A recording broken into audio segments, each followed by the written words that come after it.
Okay, so hello there. My name is Nathan Sheridan. I'm a letterpress printer and graphic designer from Glasgow, Scotland. And before I begin, I'd just like to thank Pip and Led for having me here to talk today and to congratulate my fellow speakers who are also speaking today as well. A little bit about me. I'm currently the typography and letterpress resident at the case from SWG3, which is an independent letterpress studio run by my former lecturer and now friend, Edwin Pickstone. Edwin also runs the case room at the Glasgow School of Art alongside Ruth Kirkby, and the two of them have been instrumental in my development as a letterpress printer, so I'd like to thank them both for that. I'm also a former intern of the Hamilton Woodtype and Printing Museum, where I interned under master printer Jim Moran, who is just a fountain of knowledge when it comes to printing. I learned so much while I was interning there, and if you get the chance, you should pop over for a visit.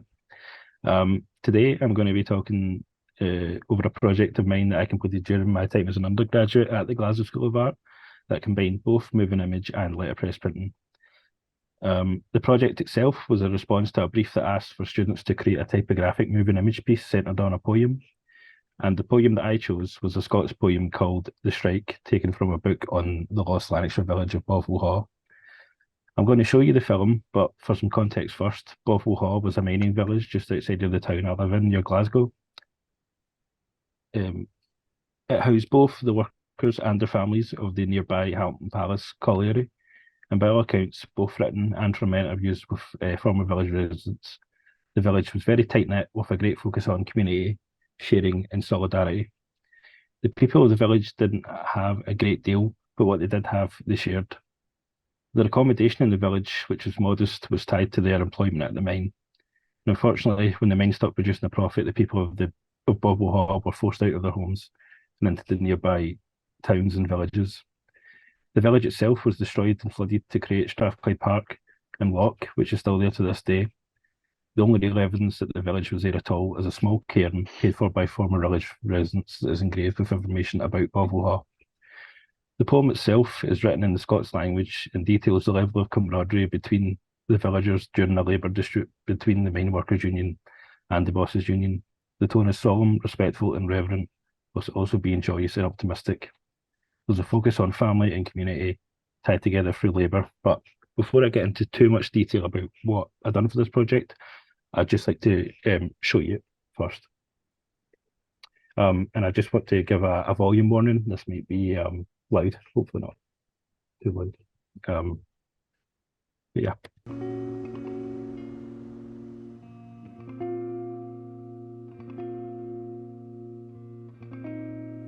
As lads we ran about the braes, and we bare feet in the ragged clays, nae such a thing as dinna like, for then our fathers were on strike. Yet in those times they still could sing, while hauling Huskell frae the bing. Nothing then to waste or spare, still everyone would get their share.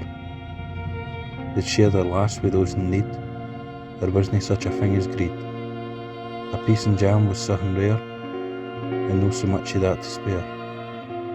We'd eat it now, we'd eat it stale, and even dip it in our keel. Nae such a thing as dinna like, we kent our fathers were on strike.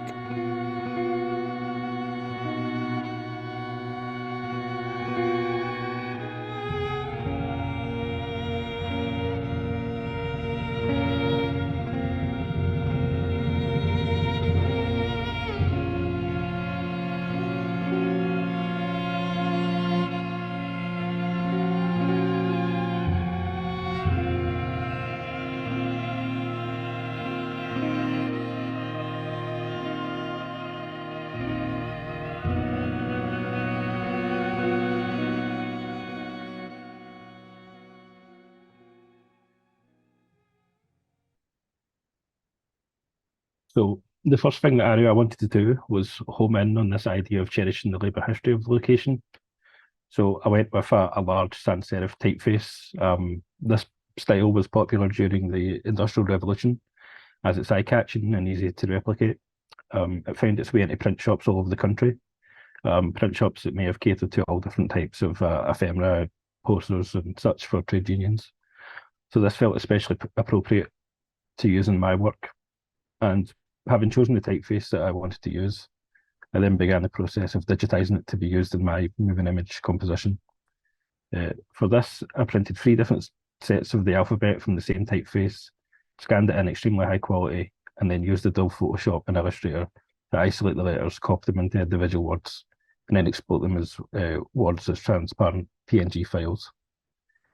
In addition to the celebration of its labour history, I also wanted to explore the theme of remorse and sadness drawn from the poem. The poem itself celebrates the village and its optimism for the future. Of course, that optimism was ill-fated, and I wanted to explore this sense of regret for what happened and what could have been. To do this, I spliced together both archival footage and village life and modern-day drone footage of Strathclyde Park. The simple juxtaposition of these 2 visual elements and the contrast between the empty and vast park with the lively and intimate scenes from the village struck the balance I was looking for. It was then just a matter of taking those typographic compositions I would made earlier and then editing them into the film. To convey the rhythm and intonation of the poem, I decided that only keywords and phrases would be emphasised with typography. I especially focused on language that emphasised community. The less is more approach to enhancing the poem's typographical elements let the video footage and composition room to breathe while also emphasising the words that were shown. I finished off my film with a backing track from the band Godspeed You, Black Emperor. The music is very solemn, reverent, and the track I chose, Sleep, deals with the themes of change and loss of community. So it was just that finishing touch that it needed. So, having explained this piece today and gone over how I was able to make it, I hope that I've evidenced the flexibility and possibilities of letterpress printing within the digital age. I don't personally like to think of letterpress printing as past its prime. The way letterpress printing is discussed, sometimes it's as if it never gets used anymore, and that's simply untrue. We don't talk about painting in the same way that we hear people talking about letterpress printing, even though we have different technology that may do the same thing as painting. But I believe that as graphic designers and printmakers, we owe so much to letterpress printing, and to dismiss it is to dismiss the rich and beautiful heritage and history of the medium. Like any other creative medium, the only limit is your own imagination and creativity. And I feel it's imperative to embrace both the history and the future of graphic design and printing. Thank you. That's me. If you'd like to read any more resources and things like that, there is some there.